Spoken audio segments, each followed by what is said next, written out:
Hi dears, എല്ലാവർക്കും സുഖമാണോ? എനിക്ക് സുഖം തന്നെയാണ്. ഇന്നെൻ്റെ ബ്രേക്ക്ഫാസ്റ്റ് നൂഡിൽസാണ് കേട്ടോ. നൂഡിൽസിൻ്റെ കൂടെ നമ്മുടെ ഈ പച്ചക്കറികളെല്ലാം കട്ട് ചെയ്തിട്ട് എൻ്റെ പുതിയൊരു ഐറ്റം ഡിഷാണ് കേട്ടോ.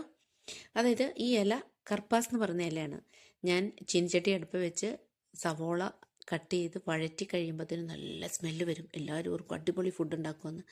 സവോള വഴറ്റിയതിന് ശേഷം ക്യാരറ്റും ഇട്ട് നമ്മുടെ കർപ്പാസ് ഇലയിട്ട് നമ്മുടെ ഈ പാസ്ത നൂഡിൽസും അതിനകത്ത് ആഡ് ചെയ്യും. ഈ വെളുത്തിരിക്കുന്നത് വെളുത്ത കളറിലുള്ള പാസ്തയാണ്. അത് ഇത്തിരി ഉള്ളായിരുന്നു, അത് അതിൻ്റെ കൂടെ ആഡ് ചെയ്തെന്ന് മാത്രമേ ഉള്ളൂ.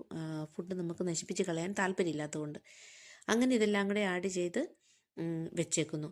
ഏറ്റവും കൂടുതൽ ഫുഡ് ഉണ്ടാക്കുന്ന അല്ലെങ്കിൽ നല്ല ടേസ്റ്റി ഫുഡ് ഉണ്ടാക്കുന്ന ആൾക്കാർ ഇന്ത്യക്കാർ തന്നെയാണെന്ന് നമുക്ക് എവിടെയും ബോധിപ്പിക്കാൻ പറ്റും. കാരണം കൂടുതൽ ഐറ്റംസ് നമ്മുടെ നാട്ടിലുണ്ട്.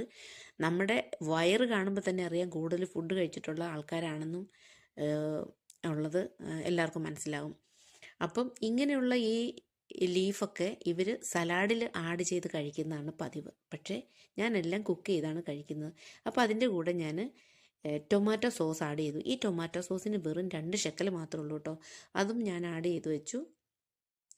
നാട്ടിലെല്ലാവരും ചോദിക്കും നിനക്ക് നാട്ടിലെ ഫുഡ് മിസ്സാകുന്നില്ലെന്ന്. ശരിക്കും മിസ്സാകുന്നുണ്ട്.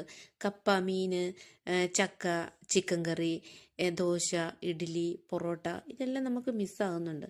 പിന്നെ എനിക്ക് ഈ മുട്ട എവിടെ കണ്ടാലും ഭയങ്കര താല്പര്യമുള്ള കാര്യം കേട്ടോ.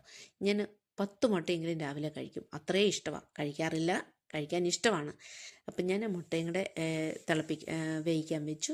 ഈ മുട്ടയും എൻ്റെ പിന്നെ ഈ നൂഡിൽസും റെഡിയായി കഴിഞ്ഞാൽ നമുക്ക് കഴിക്കാം. പിന്നെ ഇന്ത്യക്കാർ ഈ ഫുഡ് ഉണ്ടാക്കാൻ സമയം കളയുന്ന പോലെയൊന്നും വേറെ ഒരു നാട്ടിലും ആരും കളയുന്നില്ല. ഫുഡെല്ലാം കഴിച്ചിട്ട് നേരെ പാർക്കിൽ പോയി അവിടെ കുറേ മനുഷ്യർ എക്സസൈസ് ചെയ്യുന്നു, കാര്യങ്ങളെല്ലാം ചെയ്യുന്നു. നമ്മുടെ ജീവിതത്തിൽ എക്സസൈസ് നമ്മുടെ ആരോഗ്യത്തിന് വളരെ വളരെ ഇമ്പോർട്ടൻ്റ് ആയിട്ടുള്ളൊരു മാറ്ററാണ് കേട്ടോ. നമുക്ക് മരുന്നില്ലാതെ കുറേ കാര്യങ്ങളൊക്കെ ഇങ്ങനെ നേടിയെടുക്കാൻ പറ്റും. പിന്നെ നമ്മുടെ പാർക്കിൽ കണ്ട പിച്ചിപ്പൂവാണ്, അടിപൊളി സ്മെല്ല്. ഇതെല്ലാം പറിച്ചെടുത്ത് ഞാൻ അത്തപ്പൂവൊക്കെ ഇട്ടു. ഇനിയിപ്പോൾ എന്നാണേലും അല്പനേരമൂടെ കഴിഞ്ഞ് വീട്ടിൽ ചെന്നതിന് ശേഷം കുളിയൊക്കെ കഴിഞ്ഞിട്ട് എനിക്ക് പുറത്തേക്ക് പോകണം. എൻ്റെ ഒരു സുഹൃത്ത് വരിക, കൂട്ടത്തിൽ പോകണം എന്ന് ഓർത്തിരിക്കുന്നത്. വീഡിയോ ഇഷ്ടപ്പെട്ടാൽ ലൈക്ക് ചെയ്യണം, കമൻറ്റ് ചെയ്യണം.